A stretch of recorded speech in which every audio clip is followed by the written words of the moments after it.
Raised panels enhance any woodworking project, and arched raised panels add an even more distinctive flair. These panels don't have to be limited to doors or reserved just for kitchens or bathrooms. They work well in bookcases and look great on entertainment centers. Raised panels also add a professional touch to desks and decorate fireplaces beautifully.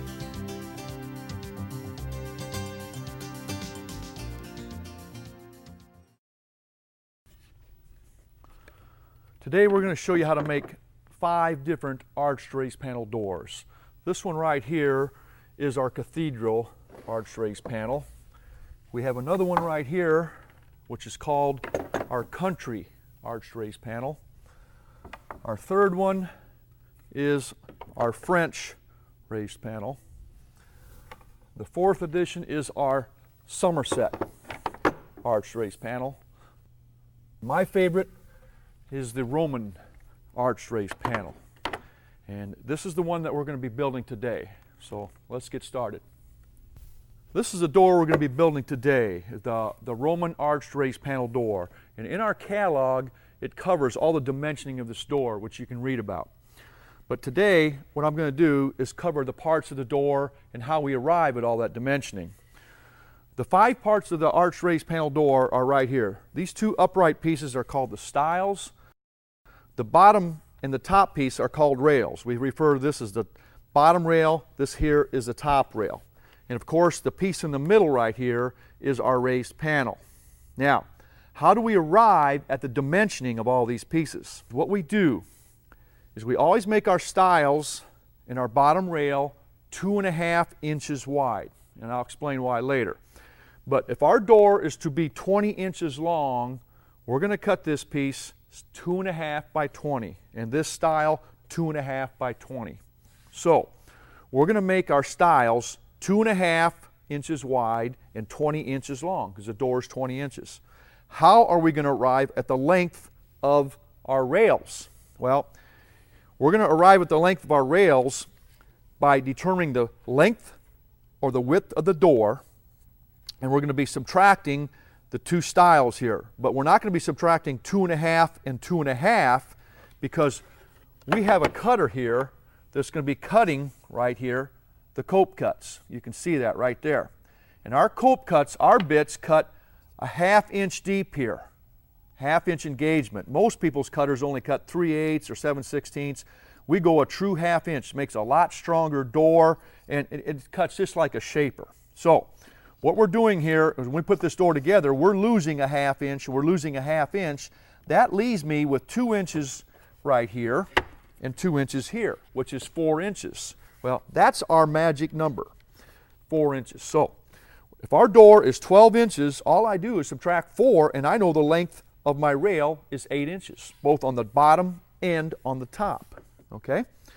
So we've got the length and the width of our stiles. We've got the width and the length of our bottom rail. Now, the top rail, we're going to make that 8 inches, but how wide? In the catalog, when you're doing an arch door, you always start out with 4 1/4, and we'll make the arch.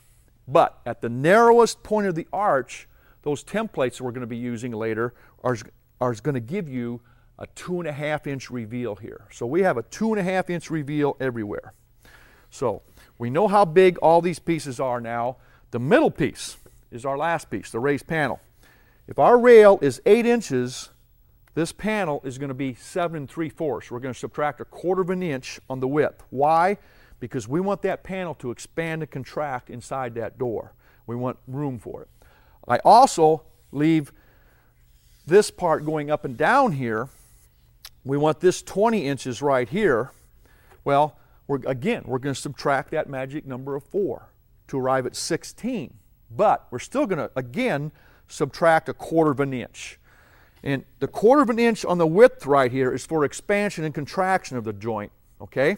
But on the top and the bottom, we don't have to take that 1/4 of an inch off for expansion and contraction. What we're doing there is leaving the same reveal all the way around. And how are we going to keep that panel from rattling and shaking in there because it's narrower? Well, inside of our door, we have these little panel line strips. 2 of them are right here. We got 2 here, 2 here, and 2 here. They position that panel, they keep that panel centered at all times. and they also let that panel expand and contract evenly. The next thing we're going to be doing now is we're going to be coming in here and cutting the cope cuts on our top rail up here and our bottom rail down here.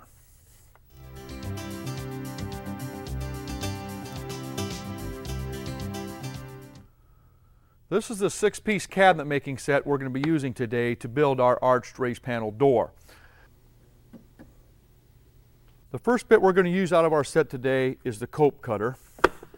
And that cope cutting bit is going to be cutting the end grain on our top rail and the end grain on our bottom rail.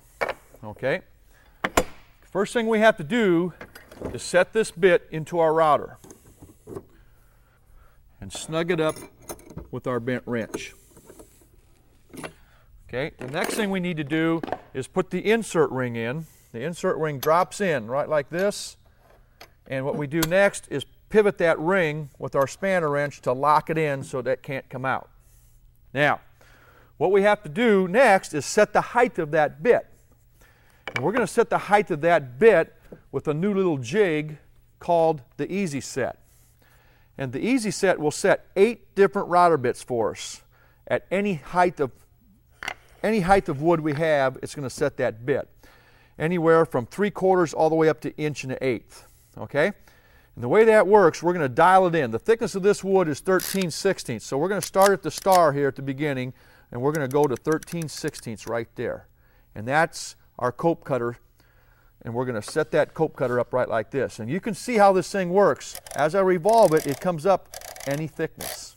Okay? So we're going to come down to 13/16 and set that bit. Well, this is our router raiser. It comes into here. What that does, it raises and lowers the bit. Okay? So we're going to take this. We got it set for 13/16. We're going to bring it into here. I want to raise that bit up so that we are setting right perfect right there. We've got it set to the right height. We lock our router in position, and we're ready to start machining. Okay. Our fence is a pivoting fence. The fence drops into our pivot hole, and you can see how our fence is going to pivot. What we do is take a straight edge on that bearing, pivot our fence flush with the bearing, lock it down, and we're ready to start cutting. Now, we're going to take our top rail and our bottom rail, and we're going to run them through with a push block. And this push block here does 2 things. It keeps that board square to the fence, and it also prevents chip out at the back of the cut. Put my glasses on and we'll make our cut.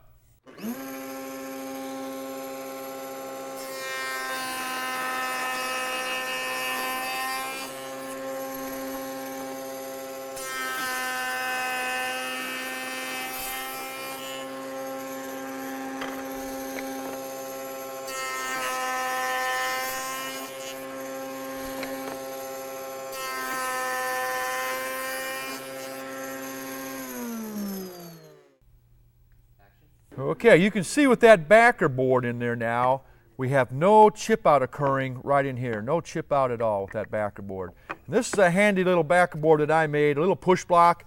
I took a push block and screwed it to a piece of square stock, and it works just great for creating those nice cuts. Okay, we've got our cope cuts made. Both cope cuts made in the bottom rail, and both cope cuts are made in the top rail. Now, we're ready to start to create that arch in our top rail next.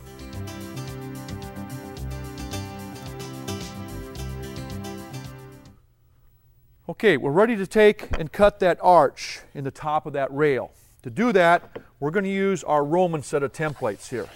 And the templates come in different sizes. You can see they come up in 1-inch increments. Okay? We're starting with 9.5, 10.5. They go up in 1-inch increments this way, all the way up to a 22-inch wide door. Well, the door we're going to be building today is going to be a 12-inch wide door. So I'm going to use the template that says on the front right here, 11.5, 12.5. All of our templates have a center point.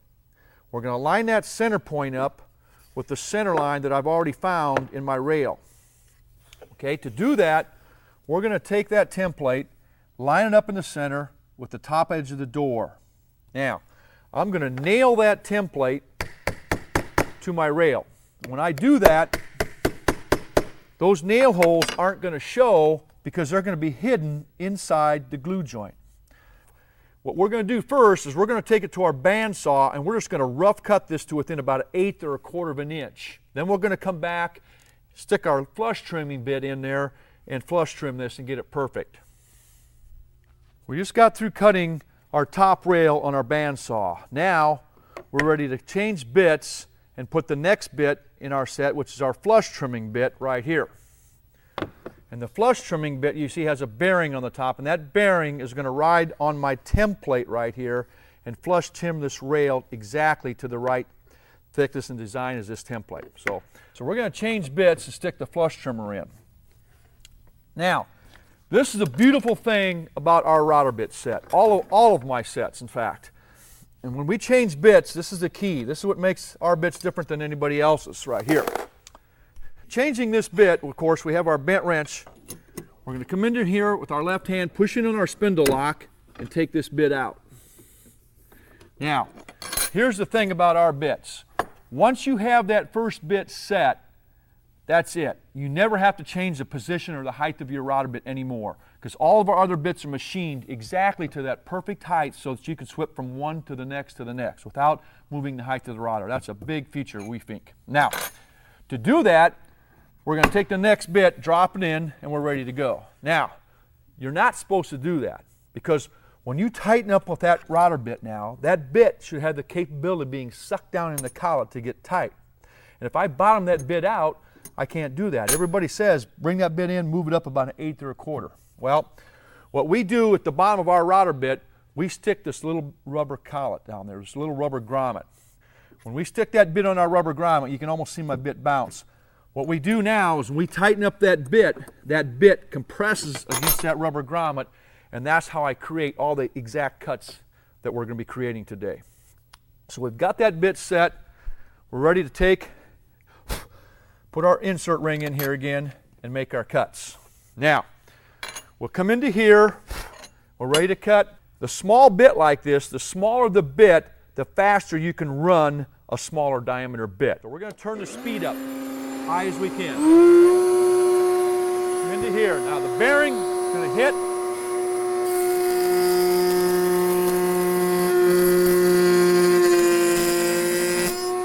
See what we're doing there. On the bearing and right there.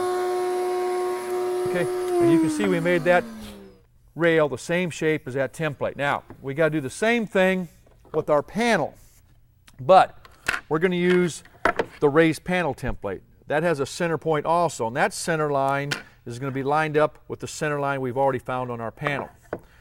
We take this template on now, line it up, and get it as close to the top edge as we can with the center, and you'll want to put a square on here, square that up right like that. Now, you can see that we're placing the nail holes out to the outer edge where we're going to cut our raised panel. So we're just going to tack that in there just a little bit, right like that.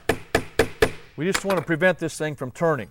That way those nail holes are going to be machined out later when we cut our raised panel. But now we got to take this over to our bandsaw again, and we're going to trim this edge off just within 1/8 or 1/4 again, so we can come back and use our flush trimming bit and flush trim it.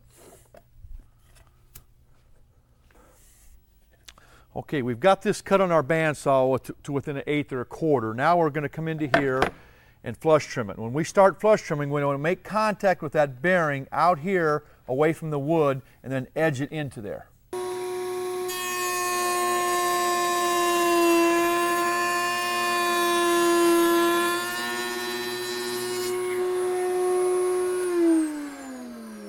All right, we've got that panel cut to the same shape as that template. Now, we're ready to stick this panel into our top rail right here to create our arch raised panel. But the next thing we have to do next is cut the pattern cut on the top of this rail like we have right here.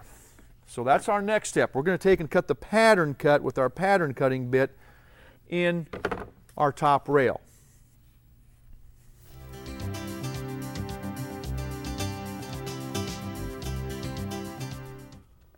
Okay, we're ready to make our pattern cut here now, so we're going to take our flush trimming bit out and use the next bit in our set, which is our pattern cutting bit.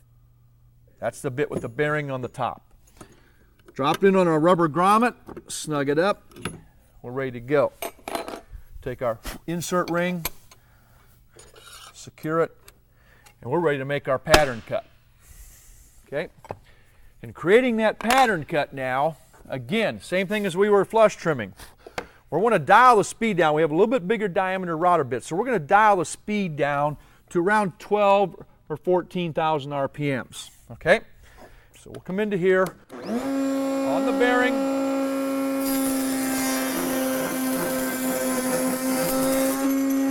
See what we're doing on the bearing.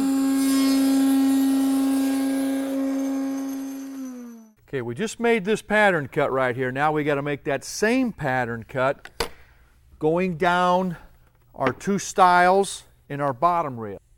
But what we're doing there, we're going straight again. So we're going to take our two stiles in our bottom rail and we're going to cut the pattern cut going straight. So we're going to move our fence in position to do that. Our pivot pin drops into our hole. We're going to take our straight edge right here on the bearing, pivot that fence flush with the bearing, lock it down, and we're ready to cut. Now, remember, always put the good side down. On all of my sets, you're always putting the good side down. We're going to put the good side down, use our push block here, and guide it through.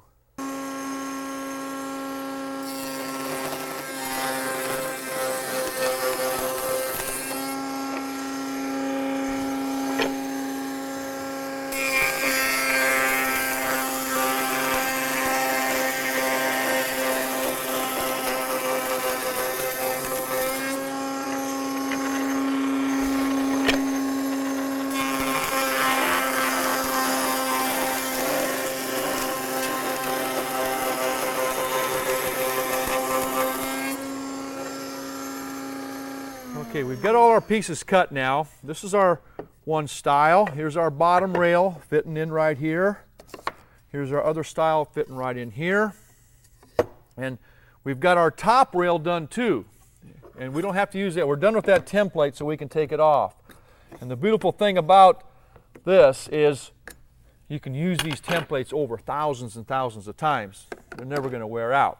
Okay, what we have next here now is our top rail fitting right into here. And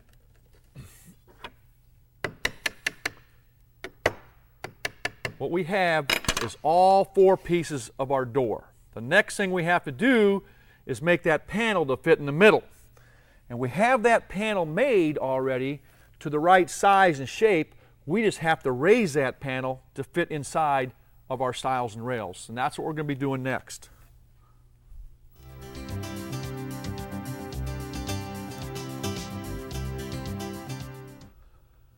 Okay, we're ready to raise the panel on our center portion here, on our raised panel.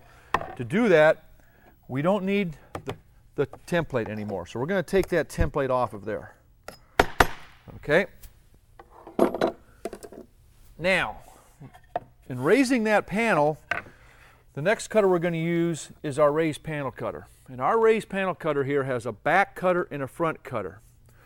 When we cut our panel, you can see we're going to be cutting the back and the front at the same time. What that does, that gives me exactly the thickness I need to go right into that pattern cut, right like that. Okay? The other thing, whenever you're doing an arch or a curve, you must be in contact with the bearing. It's a freehand cut. So we're going to give you two bearings with our set, a large 1 1/4" bearing and a small 5/8" inch bearing. Those two bearings make the job a lot easier and a lot safer. It allows you to make two cuts, making the job easier and safer. Okay, so let's change and put our panel cutter into our router. And again, we're going to take our spanner wrench here, snug it up, and we're ready to cut. Now, the fence comes over here. What we have to do, two things. We're going to put this zero clearance in here instead of this zero clearance insert. And the zero clearance inserts do a lot of things for you. They make the job a lot safer because there's no dark hole. They also eliminate chipping, and it makes the dust control a lot better. So we're going to take our straight edge on our bearing, pivot my fence flush with the bearing, lock it down, and we're ready to start cutting. Okay? All right. Now, remember when we took that template off of there, the 2 nail holes? We're going to place the 2 nail holes down, that way they're going to be eliminated. Now, the next thing, before we start cutting this, because this is a large cutter, it's the largest cutter on the market, 3.5 inches in diameter, we want to slow the speed of our router down all the way to 10 or 12,000 RPMs. Makes it a lot safer. The other thing we do when we start cutting this, we want to make sure the good side is down, like I said, and we're going to start cutting just like this.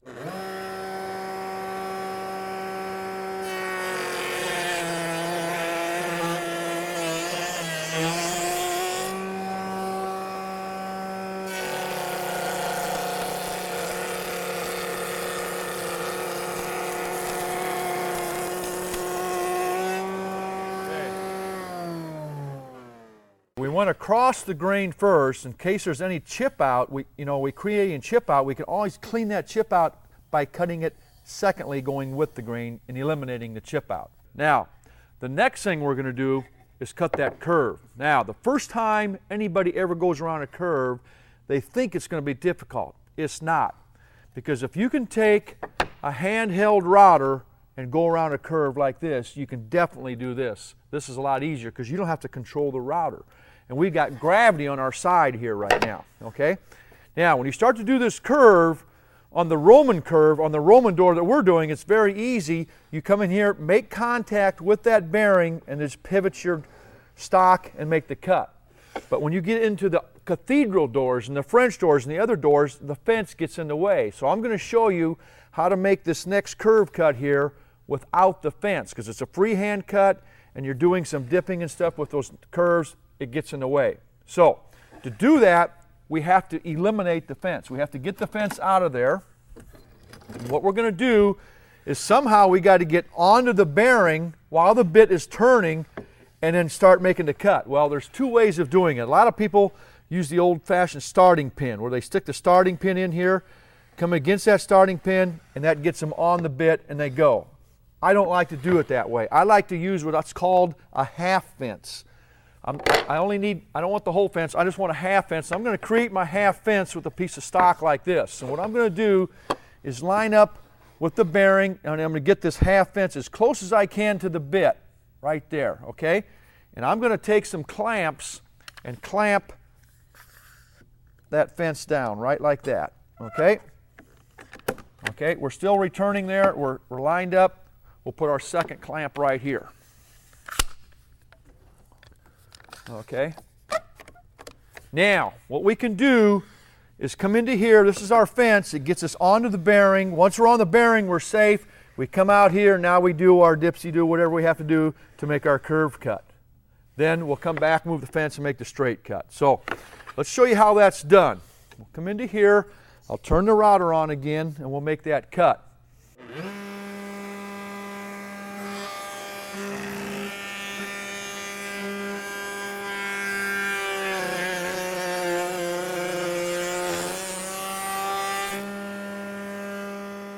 We can move our fence back and make our final pass going with the grain. Okay. The fence is going to be rotated right back to my pivot point. Right there. We're going to, again, get that fence flush with the bearing, lock it down, and make our last cut.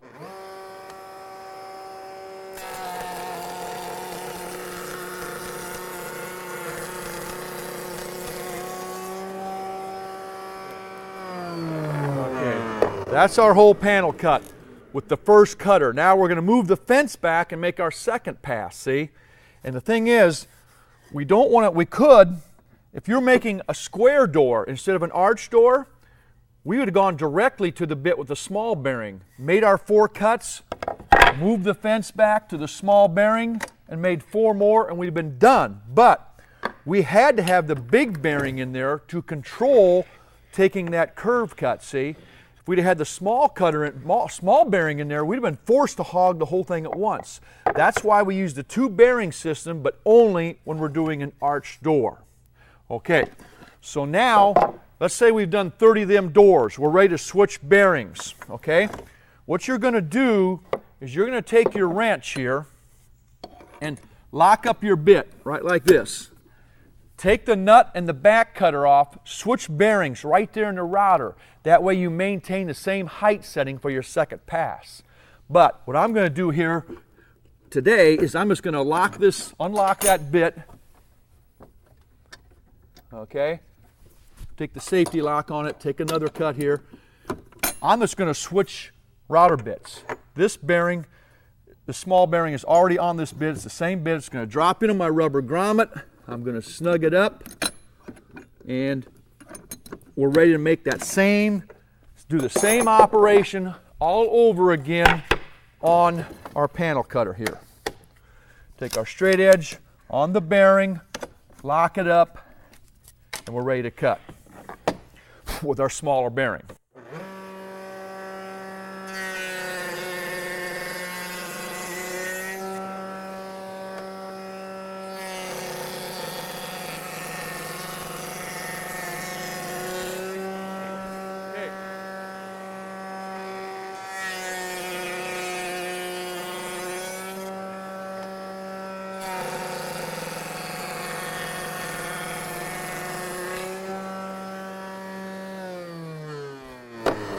You can see, since I was using that Roman curve, that allowed me just to pivot that door like that. But on the other templates, you aren't allowed to do that. That's why I love the Roman curve a lot. Okay, our panel is all machined now.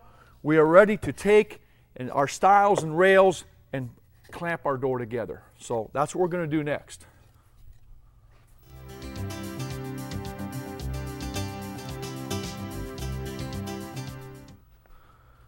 Okay, we've got the 5 pieces to our door all machined. We're ready to assemble that door. And here's how we glue it up in our shop. We're going to take that stile, lay it on our bench at home, whatever.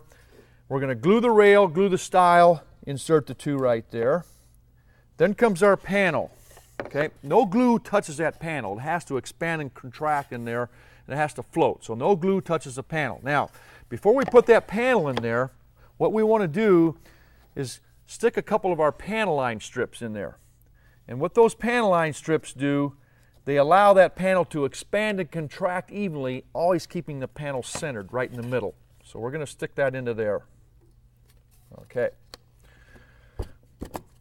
The next thing we're going to do, we also want to stick a couple of those, remember, down here on that bottom rail. Okay. Now, the next thing we do is we're going to put our top rail in. We're going to glue that, glue here. And when you spread that glue, stay about a ½ inch away, because you don't want any glue squirting out on these inside corners here. If you do, it's really difficult to get that glue out of there. And when you do, if you do get glue in there, and you probably will, what you want to do is take some white vinegar and water, mix it up 50-50, and it's just a great way to get rid of that glue. But also, don't forget, we want these little panel line strips on that top rail also. And we don't need them on the top now for expansion and contraction, but we do need them because we cut this panel a 1/4 of an inch shorter than it has to be, but to keep the same reveal all the way around. Okay? Our last stile comes into here, and again, you want to insert a couple of those panel line strips right like that, and that top rail comes into here like this. Okay, all you do is line up your top and your bottom. We'll go take that and stick it in our clamps now and glue it up, and our door will be ready to machine the outside edge.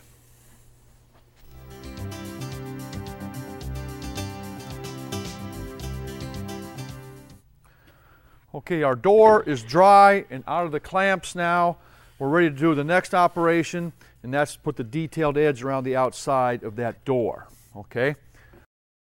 And we're going to stick the next bit in, and that bit is our door edge bit. We also have to change inserts in our zero clearance on our fence here too. We're going to a smaller cutter. We'll put this one back in. Our fence comes over to here, drops into our pivot. Our straight edge comes with the bearing, lined up, and we're ready to cut. Now, we're going to take, and remember, like everything we do, the good side goes down. And we're going to cut the end grain first in case there's any chipping right here. We can always clean it up with the grain. And we go across the grain and then finish up with the grain.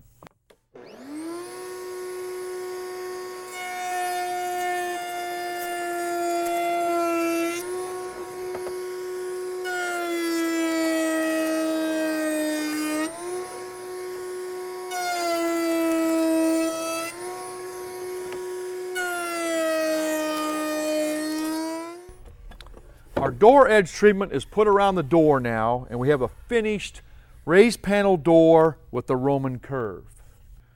The last thing left to do is use the final bit in our set, and that's going to be used to create the drawer front.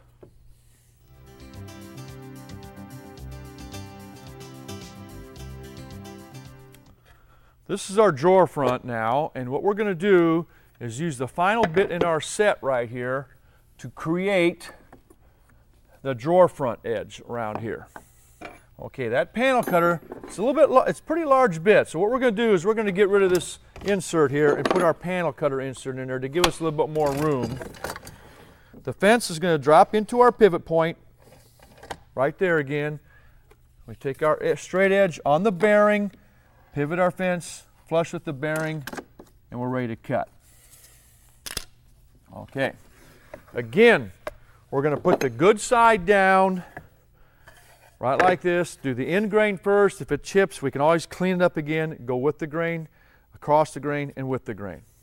Okay, we're going to turn the speed down just a little bit on this cutter here because it's a little bit bigger diameter.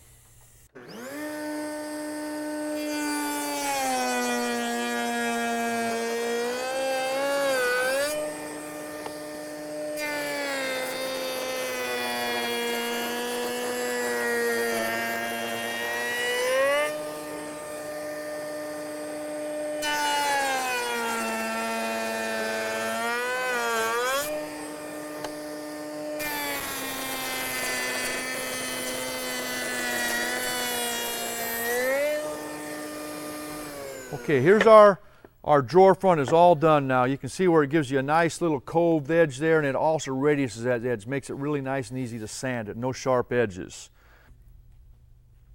We've also got our arched raised panel door with the Roman curve done. Now, the last thing we have to do, of course, is sand these really nice and finish them. Then, after that, what we're going to do is we're going to show you how to create all the holes for our hardware on these two items.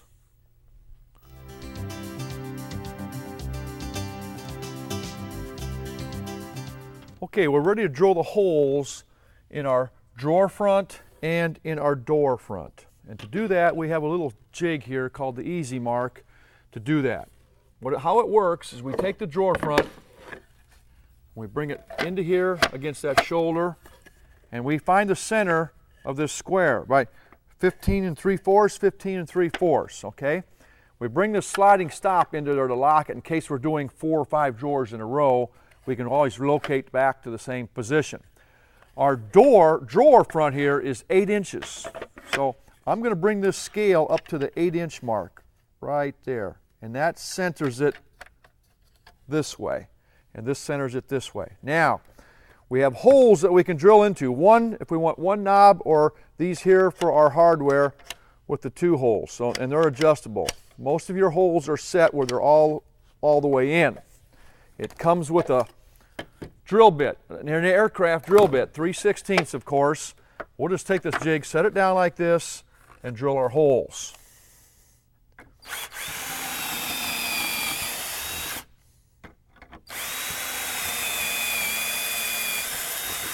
And that quickly, we located the holes for our hardware, centered this way and centered that way.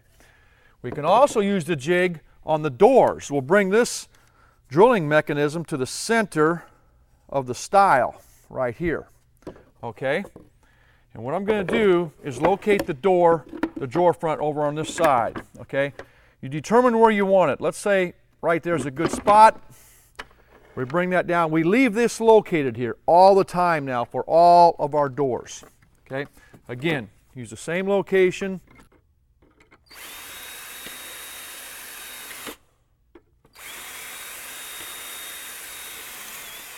And our holes are drilled right there, perfectly centered on our doors. All right, we're done with those.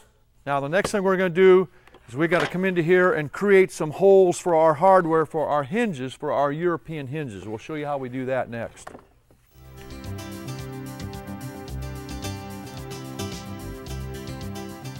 Okay, here's our hinge boring jig that's going to drill those 35mm holes, plus 2 extra holes on the outside that are 8mm. We'll show you those are for later. But the way this little jig works, called the Easy Bore, it just clamps onto the back of your door, right like this.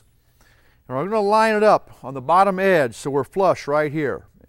And it's got 2 cam clamps. We're going to clamp down on it right there and right here. And that locks it in nice and tight, okay?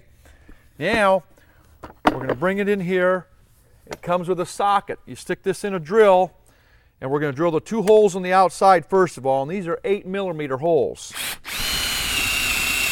And they're spring-loaded. They stop automatic.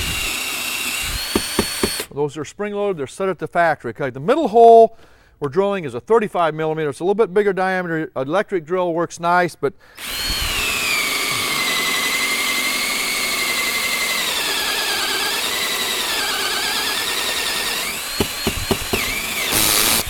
we can still get it done with a battery drill if needed. Okay, that quickly and that accurately, we just drilled the holes for a 35mm hinge with the 2 adjacent holes to hold the inserts. Now, the hinges we have are little 35mm cup hinges, of course. The 2 little nylon inserts on the outside, they get embedded into those holes, and that's how your hinge is held. To insert the hinge now, all you have to do, you don't have to screw it on anymore. All you have to do is take that hinge, set it into here like that, tap it with a hammer. And that quickly, your hinges are installed, just like that, ready to install. Now, we'll also drill a hole up here, place another hinge. What's nice about these hinges now, you can unscrew them, stain and spray your door, put them in and out as many times as you want. To install the hinges on your doors, we have another DVD showing you how to install cabinet doors, and that's in our cabinet making DVD. I hope you've enjoyed this time today as much as I have. We have thousands of people all across the country using these tools with great success, and I am very confident that you can too.